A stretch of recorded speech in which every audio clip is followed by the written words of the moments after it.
La programación orientada a objetos es un paradigma de programación, es decir, un modelo o un estilo de programación que nos da guías sobre cómo trabajar con él. Se basa en el concepto de clases y objetos. Este tipo de programación se usa para estructurar un programa de software en piezas simples, reutilizables a planos de código. Clases, para crear instancias individuales de objetos. A lo largo de la historia han ido apareciendo diferentes paradigmas de programación, como lenguajes secuenciales, como COBOL o procedimientos básicos o C. Se centraban más en la lógica que en los datos. Otros más modernos como Java, C Sharp y Python utilizaban paradigmas para definir los programas, siendo la programación orientada a objetos la más popular. En programación orientada a objetos, un objeto es una instancia específica de una clase que representa una entidad con datos y comportamientos relacionados. En este caso vamos a hablar sobre un vehículo. Una clase es un plano o una plantilla para crear objetos. Representa un conjunto de atributos y métodos que definen el comportamiento y las características que tendrán los objetos de esta clase. En este caso estamos hablando de la clase coche, donde va a tener dos métodos que es acelerar y frenar.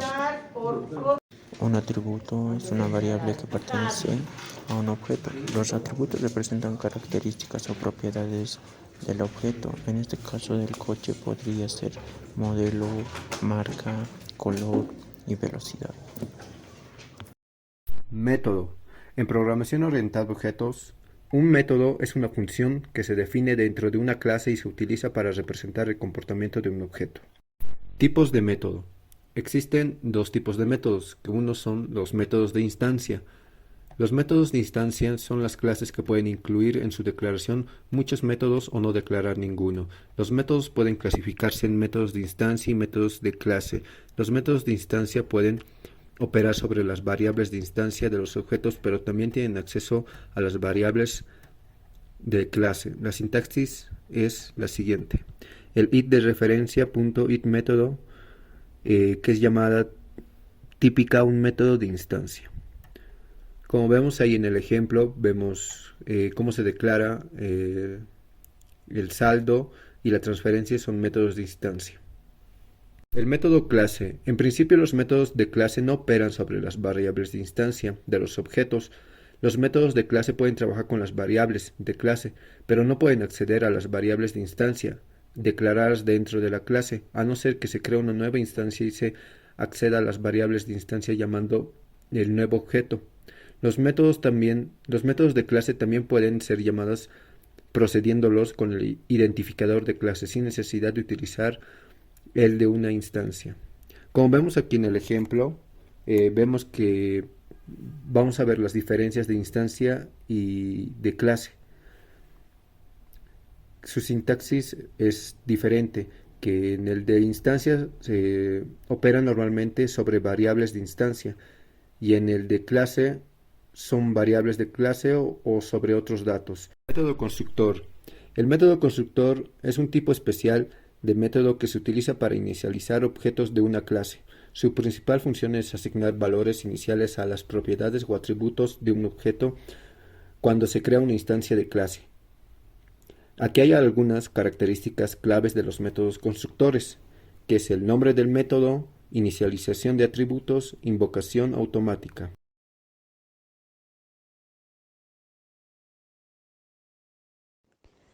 ¿Qué es una herencia?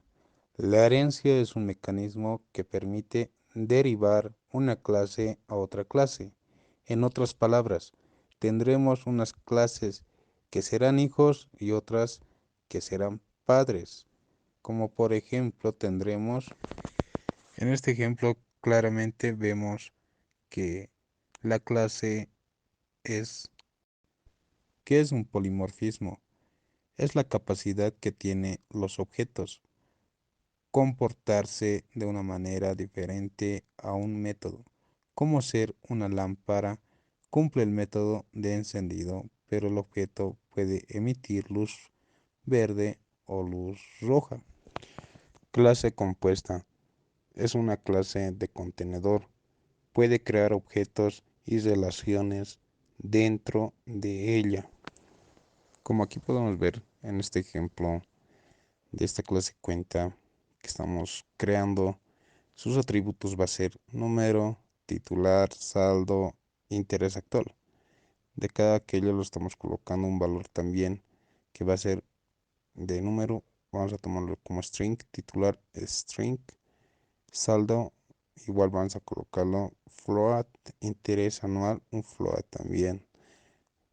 A operaciones nos vamos, como va a ser de ingreso, va a ser igual cantidad, reintegro, igual va a ser la cantidad, ingreso, interés de meses. En rojos, boolean, leer saldo real. Ahí podemos ver un claro ejemplo de una clase compuesta. La clase base es una clase que sirve como punto de partida o plantilla para otras clases. También se conoce como clase padre o superclase. La clase derivada, también llamada clases hijas o subclase, es una clase que hereda propiedades y métodos de otra clase, llamada clase base o clase padre. La clase derivada hereda características de la clase base y también puede agregar nuevas características o modificar el comportamiento heredado. En este punto de ejercicios de aplicación vamos a ver algunos ejemplos de cómo se hace la creación de clases y objetos, herencia y polimorfismo, encapsulamiento y clases compuestas, ¿no? Y manejo de excepciones. Aquí vamos a tener el primer ejemplo, ¿no? De creación de clases y objetos. Como primero podemos crear una clase llamada persona con los atributos como nombre, edad y dirección. Luego el objeto de esta clase se va a imprimir sus detalles. Como ejemplo de segundo de herencia y polimorfismo, vamos a crear una clase llamada animal con, con métodos como hacer sonido. Luego creamos las derivadas como peso, gato, que hereden a esta clase animal y sobrescriban el método hacer sonido para imprimir sonidos específicos. Aquí en el ejemplo de encapsulamiento, crea una clase cuenta bancaria con atributos privados como saldo y métodos públicos para depositar y retirar dinero. Clase compuesta. Como primero podemos crear clase biblioteca que contenga una lista de objetos de la clase libro. La clase libro debe tener atributos como título, autor y año de publicación, en la cual permite agregar nuevos libros a la biblioteca y buscar libros por autor o título.